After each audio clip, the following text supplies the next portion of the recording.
नमस्कार, आप देख रहे हैं एम न्यूज 24/7 और मैं हूं आपके साथ निलोफर अंसारी।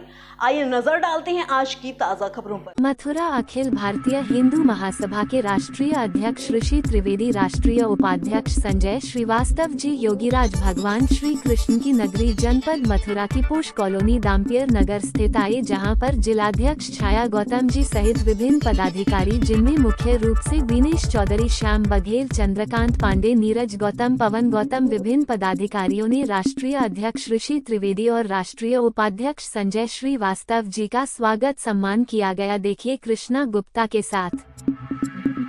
डैम्पियर नगर स्थित अखिल भारतीय हिंदू महासभा के जिला कार्यालय पर आए हैं। हिंदू महासभा के राष्ट्रीय अध्यक्ष और उपाध्यक्ष हमारे साथ हैं। आज जो है त्रिवेदी जी हमारे साथ हैं। आज कहना चाह रहे हैं मथुरा आगमन पर कृष्ण की नगरी है मथुरा, यहाँ पर आए हैं आप। आपका तो प्यार है ब्रजवासियों के लिए और सब कुछ तो बेशुमार आपके हृदय के प्रति मैं बारम्बार आभार व्यक्त करते हुए बहुत बहुत स्वागत करते हैं। कैसी अनुभूति हो रही है आज मथुरा जी की पावन भूमि पर उपस्थित होने का अवसर प्राप्त हुआ है और एक नहीं दो क्रांतिकारी वीर मुझे मिले हैं, जिन्होंने तेजो महालय पर पवित्र सावन मास के महीने में जलाभिषेक किया है और उसी जलाभिषेक करने के पश्चात उनको जेल भी हुई, रिहाई भी हुई, जिसमें हमारे छाया गौतम जी, हमारे जिलाध्यक्ष लखनऊ की, मथुरा की, उनके द्वारा काफ़ी प्रयास भी किया गया, तब जा कर के रिहाई हुई। ये प्रशासन की और शासन की एक नकारात्मक विचार है, सोच है, क्योंकि लोग कहते हैं कि भाजपा हिंदूवादी है। यदि भाजपा हिंदूवादी है तो हिंदू जेल में क्यों?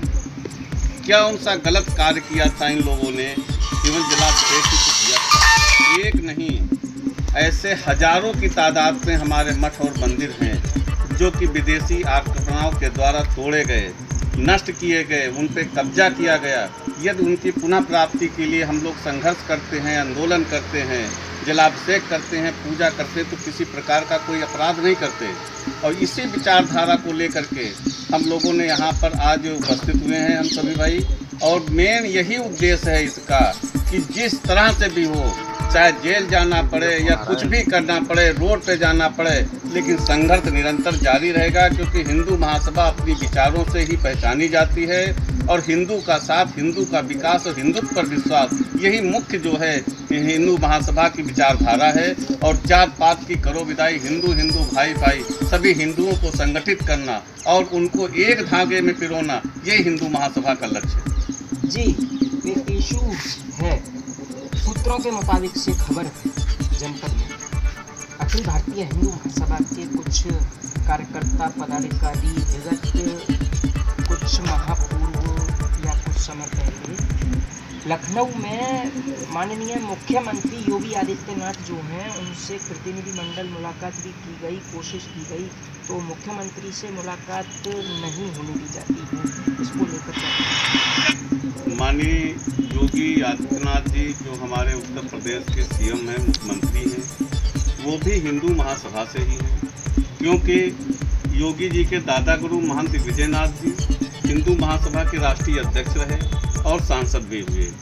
योगी जी के गुरु महंत अवैधनाथ जी हिंदू महासभा से ही सांसद रहे। योगी जी की विचारधारा में थोड़ा सा परिवर्तन अवश्य हुआ है, क्योंकि जब जिस पार्टी को आदमी ज्वाइन करता है, फिर उसकी विचारधारा के तहत उनको कार्य करना होता है। तो ये मैं अवश्य कहूँगा कि योगी जी भाजपा में हैं, इसलिए भाजपा की रणनीति अपना रहे हैं, सबका साथ और सबका विकास कर रहे हैं। जिस दिन वो हिंदू महासभा में आएंगे, और आज नहीं कल, मुझे लगता है कि वो विचारधारा जिसके वो पक्षधर हैं वो और कहीं नहीं मिलेगी, वो हिंदू महासभा में ही मिलेगी। इसलिए हिंदू महासभा में जिस दिन आएंगे, उस दिन पहले की तरह वो वही बात कहेंगे जो कहते थे कि कोई एक भी मुसलमान यदि मुझे वोट दे देगा तो मुझे गंगा जल ले करके उस मटपेटी को छिड़क के पवित्र करना पड़ेगा। वही योगी जी हैं और वो आज नहीं कल जो समीकरण बन रहा है, आप लोग देख रहे होंगे भाजपा के अंदर जो उठापटल चल रही है, तो मुझे लगता है कि जो जिस घर में है, घर वापसी आज नहीं कल तो होनी ही होनी है। बहुत सुंदर वक्तव्य दिया आपने। हम क्या कहें आपके लिए, यही कहेंगे कि आपकी आंखों में शहद है, छुअन में गुलाब है। आपने तो इतनी वार्ता के दौरान हमारा दिल ही ले लिया और बहुत बहुत स्वागत है आपका इतनी वार्ता की इसके लिए। और श्रीवास्तव जी हमारे साथ हैं। आज कैसा लग रहा है 3 लोग से न्यारी योगीराज भगवान श्री कृष्ण की पावन यहाँ पर, कृष्ण जी की पावन धरती पे मथुरा में आकर के बहुत अच्छी अनुभूति हो रही है। और आज हम लोग हिंदुत्व के लिए अपने प्राणों की आहुति देने के लिए तैयार हैं। और हमने कोई नया कार्य नहीं किया, कोई अलग कार्य नहीं था। हमारा जो कर्तव्य था, जो हमारा धर्म था, जो हमारी पहचान थी, सिर्फ वही काम हमने किया है। अगर हमारे शिव मंदिर पे हम जाके जलाभिषेक नहीं करेंगे तो किसी मस्जिद पे जाके करेंगे क्या? जी, तो ये हम आपसे जाना कि मतलब आपने जो किया था ताजमहल पर। ताजमहल नहीं, वो ताजो शिव मंदिर है। ताजो हिमालय हमारा शिव मंदिर है, उसको ताजमहल नाम दिया गया। जो आता था लूटने आए थे हिंदुस्तान को। अगर आप कहीं कोई लूट करता है तो अपने घर को बनाएगा, ये उसके घर में लूट की जाती है उसके घर को बनाएगा। तो अफगानिस्तान से वो लुटेरा आया था जिसकी 13वीं बीवी थी शाहजहां, जिसको कहते हैं कि वो उनका प्रेम का प्रतीक था। वो एक अय्याश व्यक्ति था। वो प्रेम का मतलब क्या जानता है? हम जानते हैं, हिंदू हैं, कि हमारे योगेश्वर श्री कृष्ण जो प्रेम की एक मिसाल है, वो सिर्फ लूटने आए थे। उनका एक ही काम था, हमारी बहन बेटियों की इज्जत लूटना, हमारे मंदिरों को तोड़वा के उसमें मस्जिदों का निर्माण करवाना।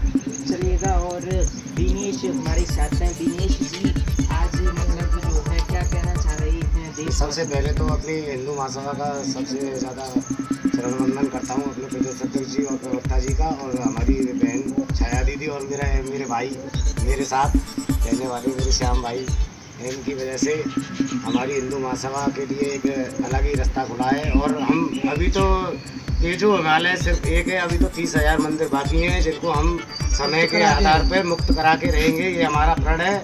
अभी तो 28 दिन की जेल काटी है, हम 28 साल की जेल काटने के लिए तैयार हैं। जय हिंदू राष्ट्र, जय श्री कृष्ण। चलिए, बहुत बहुत धन्यवाद आप सभी पदाधिकारी कार्यकर्ता गणों का। जिलाध्यक्ष छाया गौतम जी भी एक बार और हमारे साथ जुड़ चुकी हैं। मैडम, आज क्या कहना चाहती हैं? आपके माध्यम से पदाधिकारी आए राष्ट्रीय नेतृत्व। श्याम और दिनेश ने जो कार्य किया था, निश्चित तौर पर नेतृत्व हमें मिलता है। और ऋषि त्रिवेदी जी यहाँ आए हैं। सबसे अच्छी बात यह है कि 28 दिन बच्चों ने जो जेल काटी, उसमें बड़ा सहयोग हमारा राष्ट्रीय कार्यकारिणी का हर तरीके से रहा। और उसके बाद दूसरी चीज़ यह है कि हिंदू महासभा लगातार कई वर्षों से ये काम कर रही है। जैसा कि आप सब लोग जानते हैं कि मथुरा के अंदर भी शाही ईदगाह को करीब पिछले 5 साल से हम लोग उसके लिए भी आंदोलन करते हैं। हर 6 दिसंबर को कार्यक्रम करते हैं और हम लोग सड़क से लेकर न्यायालय तक की लड़ाई लड़ रहे हैं। निश्चित देश में जहाँ भी जरूरत हिंदू महासभा की पड़ेगी, सनातन धर्म पर कोई आघात करेगा या सनातनियों पर जो किया गया है, सनातनियों की जो जमीन हड़पी गई है और हमारे मठ मंदिरों को तोड़ा गया है, ये कार्य शुरू हो गया और बहुत जल्दी हम लोग अपनी सारी जमीन, अपने सारे मठ मंदिरों को मुक्त कराएंगे। चलिएगा, वो तो रही बात हिंदुत्व की। इशूज है, जनपद की निवासी हैं आप। जनपद की जो जन समस्याएं हैं, अब तक जनप्रतिनिधि हुए हैं, योजनाओं को पलीता लग जाता है, सरकार का मुख्य बिंदु रहता है समस्याओं का निदान होना, लेकिन जनप्रतिनिधियों का ध्यान नहीं होता। और इसके लिए क्या कहना चाहते हैं? निश्चित तौर पर जनता की बहुत जल्दी आंखें खुल जाएंगी। जैसा कि मैं खुल के इस बात को कहना चाहूँगी, भारतीय जनता पार्टी के हमारे यहाँ सांसद हैं हेमा मालिनी जी। आप देखते हैं चुनाव होता है तो 2 दिन के लिए आती हैं, जिस दिन वोट खुलते हैं उस दिन आती हैं। उसके बाद जनता स्वयं देख रही है कि वो क्या कर रही है, क्या नहीं कर रही है। तो मैं मथुरा की जनता से, मथुरा जिले की जनता से ये अपील करना चाहती हूँ कि आप लोग देखिए कि कौन क्या कर रहा है। हिंदुत्व करना और हिंदुत्व के लिए कार्य करना, उसमें जमीन आसमान का अंतर है। न ये कोई विकास कर रहे हैं, न हिंदुत्व के लिए कोई कार्य कर रहे हैं, सिर्फ दिखावा है। चलिएगा, तो आपने जाना छाया गौतम जिलाध्यक्ष जी ने कहा कि पलीता लग जाता है योजनाओं के क्रियान्वयन को। अखिल भारतीय हिंदू महासभा के पदाधिकारी गण उन्होंने वार्ता की। हम यही कहेंगे कि दिनेश चौधरी और श्याम बघेल जो इन्होंने किया है देश के लिए, जिला कारागार आगरा में निरुद्ध रहे, इनके लिए हम यही कहेंगे आज कि आए हैं सो जाएंगे, राजा रंग फकीर, एक सिंहासन चढ़ चले, एक बंदे जंजीर। तो कुछ ऐसा किया है इन्होंने, युवाओं ने। इनके किए गए कार्य को हम कभी भुलाए ना भूल पाएंगे। मथुरा से कृष्णा गुप्ता।